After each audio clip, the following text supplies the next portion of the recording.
అందరి నమస్కారం. నా పేరు నరేష్. రాష్ట్ర ప్రభుత్వం ఈ అసెంబ్లీ సమావేశాల్లో ఒక ప్రకటన చేయడం అనేటువంటి జరిగింది. ఏ ప్రకటన అంటే మేడ్చల్ జిల్లా, రంగారెడ్డి జిల్లా, అట్లాగే సంగారెడ్డి జిల్లా, ఈ 3 జిల్లాల్లో ఉన్నటువంటి డబుల్ బెడ్రూమ్లను ఉన్నటువంటి మడిగలను వేలం పాటేస్తామని చెప్పడం అనేది జరిగింది. దాంట్లో ప్రధానంగా మేడ్చల్ జిల్లాలో 16 డబుల్ బెడ్రూమ్లు ఉన్నటువంటి ఏరియాలు ఉంటే దాంట్లో మడిగలుగా ఉన్నటువంటి 992 మడిగలు ఉన్నాయి. ఈ మడిగలను వేలం పాటేసి ఎవరికొకరికి అమ్మేస్తామని చెప్తా ఉన్నారు. దీనికి వాళ్ళు చెప్తున్నటువంటి రీజన్ ఏంటంటే, గతంలో మేము లీజుకి ఇచ్చాము, లీజుకి ఇచ్చినప్పుడు ఎవరు దాన్ని రెంట్ పే చేయట్లేదు, దాన్ని వెళ్ళగొడదామంటే వాళ్ళు కోర్టు స్టే తెచ్చుకుంటా ఉన్నారు. కాబట్టి దీన్ని లీజుకి ఇవ్వడం కాదు, వేలం వేస్తే అమ్మేస్తే అప్పుడు ఆ వచ్చిన డబ్బుని ఫిక్స్డ్ డిపాజిట్ పెడతామని చెప్తా ఉన్నారు. ఫిక్స్డ్ డిపాజిట్ పెట్టడంతో పాటు వాళ్ళు చెప్తున్న మాట ఏంది, అక్కడ అసోసియేషన్ లో ఒకరికి ఆ బాధ్యత, అకౌంట్ పెట్టి తర్వాత అక్కడ లోకల్ ఉన్నటువంటి మున్సిపల్ కమిషనర్ లేకపోతే గ్రామ పంచాయతీ సర్పంచ్ ఎవరో ఉంటే వాళ్ళకు ఓటు పెడతామని చెప్తా ఉన్నారు.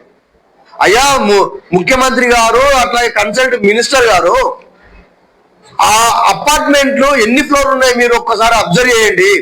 దాదాపు గ్రౌండ్ ఫ్లోర్, ఫస్ట్ ఫ్లోర్ కొన్ని అపార్ట్మెంట్లు పార్కింగ్ ప్లేస్ ఉన్నాయి, మిగతా 10 ఫ్లోర్లు ఉన్నాయి జనాలు ఉండేటువంటిది. కొన్ని అపార్ట్మెంట్లు 9-10 ఫ్లోర్లు ఉన్నాయి.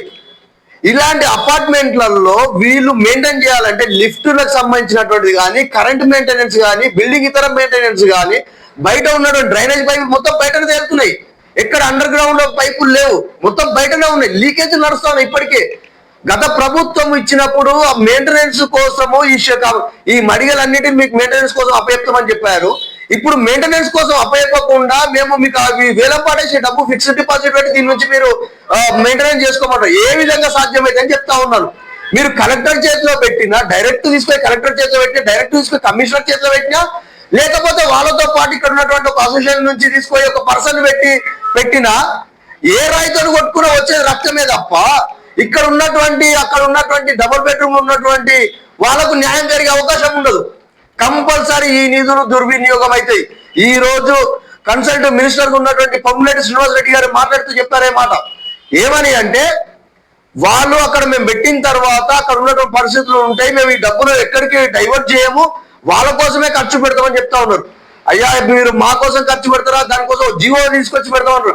మీరు జీవో తీసుకొచ్చి పెట్టినా, తీసుకొచ్చి పెట్టినా జీవోను మారుస్తూ ఇంకో జీవో తయారు చేయడానికి మీరు అధికారం ఉన్న వరకు క్షణాల్లో పని.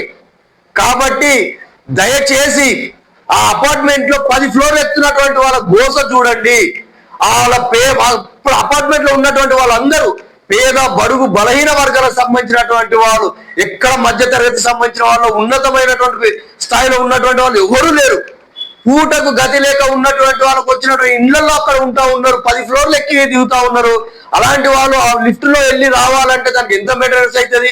ఇప్పుడు చాలా మన సిటీలోనే, హైదరాబాద్ లోనే హై రేంజ్ అపార్ట్మెంట్స్ నడుస్తూ ఉన్నాయి.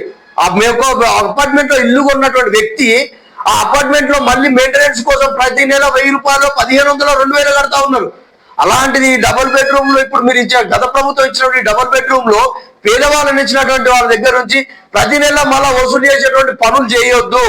పనులు చేయకుండా ఆ అపార్ట్మెంట్ లో ఉన్నటువంటి వాళ్ళకే, ఆ అసోసియేషన్ వాళ్ళకే బాధ్యత అప్పచెప్పండి. కావాలంటే ప్రతి సంవత్సరము వాళ్ళు వేలంపాట పెట్టండి, ఆ షాపు సంవత్సరానికి ఒకసారి లీజుకి లాగా పెట్టండి, అవసరమంటే అగ్రిమెంట్లు రాయండి, అగ్రిమెంట్ రాసి వాళ్ళు ఆ రకంగా మెయింటైన్ చేయాలని చెప్పేసి ఆ రకంగా గైడ్ లైన్స్ చేయండి తప్ప దీనికి మేము ఒక అధికారిని పెడతాము, కమిషనర్ పెడతాము, కలెక్టర్ని పెడతాము, సర్పంచ్ని పెడతాము అంటే అది ఒప్పుకునే ప్రసక్తి లేదు. అక్కడ ఉన్నటువంటి పేద ప్రజలకు అన్యాయం జరుగుతుంది. కాబట్టి వేలంపాట ఆపాలి. మీరు ఏదైతే చెప్తా ఉన్నారో ఒక జీవోని తీసుకొస్తాం, దీన్ని కరెక్ట్ అయిన పద్ధతిలో నా నిధులను వినియోగిస్తామని చెప్తా ఉన్నారు, అది దుర్వినియోగం అయితే అని చెప్పేసి నేను చెప్తా ఉన్నాను. కాబట్టి కంపల్సరీ మీరు ఆ వేలంపాట ఆపాలి, అక్కడ ఉన్న పేద ప్రజలకు న్యాయం చేయాలని చెప్పేసి మేము తెలియజేస్తా ఉన్నాం.